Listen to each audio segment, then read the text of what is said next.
Hello everyone. Photosynthesis तक हम लोगों ने कंप्लीट कर लिया था। उसके बाद में एक एक्टिविटी दी है, एक्टिविटी 1.1। इस एक्टिविटी के माध्यम से इन्होंने कुछ समझाना चाहा है। चलिए इसको देखते हैं। इसमें देखिए लिखा है कि हमको दो प्लांट्स लेने हैं गमले में लगे हुए। एक ही प्लांट लेना है सेम काइंड का। अब एक को डार्क रूम में रखना है जिसमें धूप नहीं जाएगी, और एक को धूप में रखना है 72 घंटे तक, 72 आवर्स तक। ठीक है। अब अब इन दोनों प्लांट्स के साथ में हमें आयोडीन टेस्ट करना है। प्लांट्स के साथ में, उनकी लीव्स के साथ में, जो हम लोगों ने क्लास 6 में किया है। क्लास 6 में किया हुआ आयोडीन टेस्ट क्या आप लोगों को याद है? ये क्लास 6 की बुक में पेज नंबर 56 पर दिया हुआ है। इसको आप एक बार ज़रा देख लेंगे। मैं भी इसका आपको फ़ोटो दिखाता हूँ। ये देखिए, ये इसमें एक ग्रीन लीफ है और एक टेस्ट ट्यूब है। टेस्ट ट्यूब में हमने स्पिरिट लिया है, स्पिरिट में लीफ को डाला है, और एक बीकर में हाफ फिल्ड वाटर लिया है। फिर उस बीकर में अपनी टेस्ट ट्यूब को डाल के हमने जब उसको गर्म किया था तो फिर क्या हुआ था, उस लीफ का सारा जो ग्रीन पिगमेंट था वो सब निकल गया था।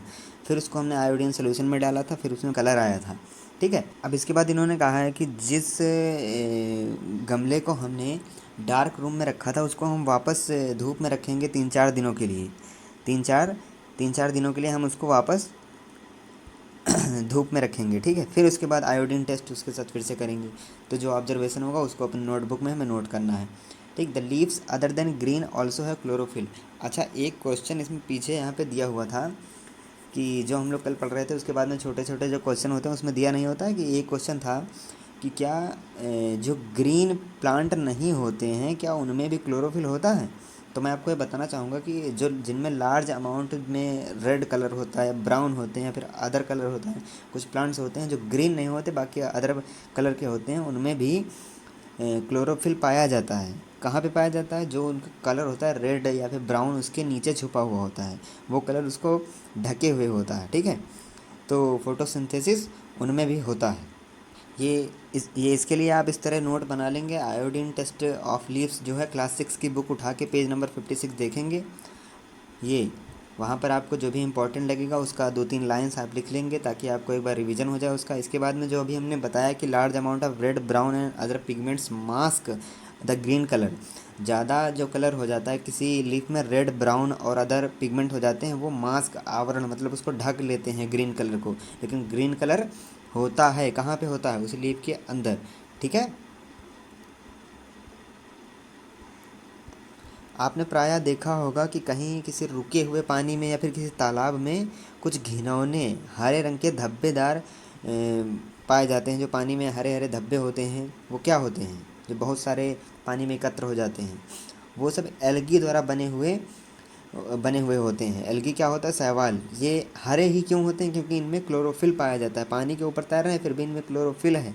पानी से अपना ये मिनरल्स वगैरह लेके अपना फूड बना रहे हैं। ठीक है। अब इसके बाद होगा synthesis of plant food other than carbohydrates. Synthesis of food plant other than carbohydrates. Carbohydrates ही नहीं उसका फूड होगा, और भी होते हैं। प्रोटीन होता है, फैट होता है। तो ये प्रोटीन और फैट कैसे बनते हैं ये हम लोग अब देखेंगे आगे। ठीक है। फोटोसिंथेसिस की प्रोसेस में कार्बोहाइड्रेट्स बनते हैं। क्या बनते हैं? कार्बोहाइड्रेट्स, ये हम लोगों ने कल पढ़ा था। और ऑक्सीजन बनती है। लेकिन फूड क्या होता है? सिर्फ हम लोगों ने कल पढ़ा था कि कार्बोहाइड्रेट से बनते हैं। अब कार्बोहाइड्रेट्स तो बने होते हैं कार्बन के, हाइड्रोजन के, ऑक्सीजन के। इन 3 चीज़ों को मिलाओगे तो क्या बनेगा? कार्बोहाइड्रेट्स। ठीक है।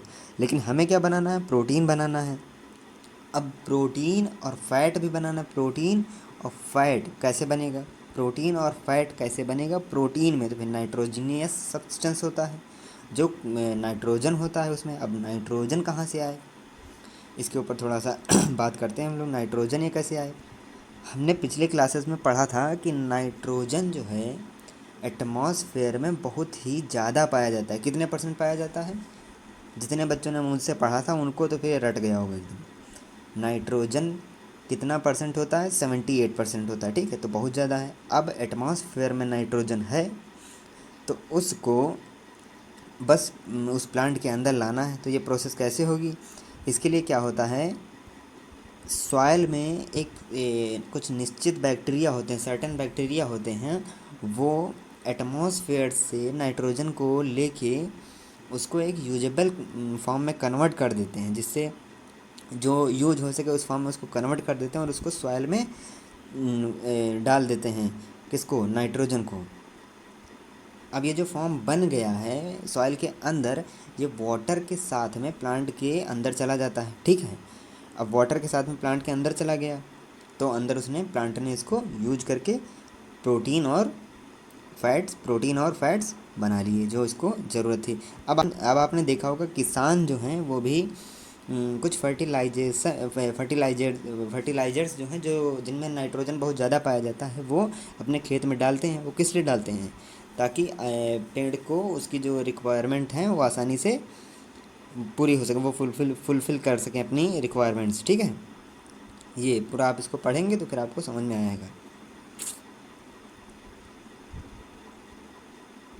अब देखते हैं जो इसमें इम्पॉर्टेंट थिंग क्या है जिनको नोट करना है। कार्बोहाइड्रेट्स क्या होते हैं? कार्बन, हाइड्रोजन और ऑक्सीजन होते हैं, ठीक। Nitrogen percentage in the atmosphere क्या होता है? ये ज़्यादातर लोगों को याद ही होगा, 78% होता है, ठीक है। Soil has certain bacteria that convert gaseous nitrogen into a usable form and release it into the soil. Soil में कुछ एक बैक्टीरिया होते हैं, जो अभी मैंने बताया था, वो गैसियस नाइट्रोजन को यूजेबल फॉर्म में कन्वर्ट करके सॉइल में रिलीज कर देते हैं, ठीक है। ये 3 पॉइंट आपको नोट करने हैं इस टॉपिक के लिए। बाकी इसके अलावा भी अगर आपको कुछ भी इम्पोर्टेंट लगता है कि वो नोट करना चाहिए, तो आप साथ में नोट करते हुए चलेंगे।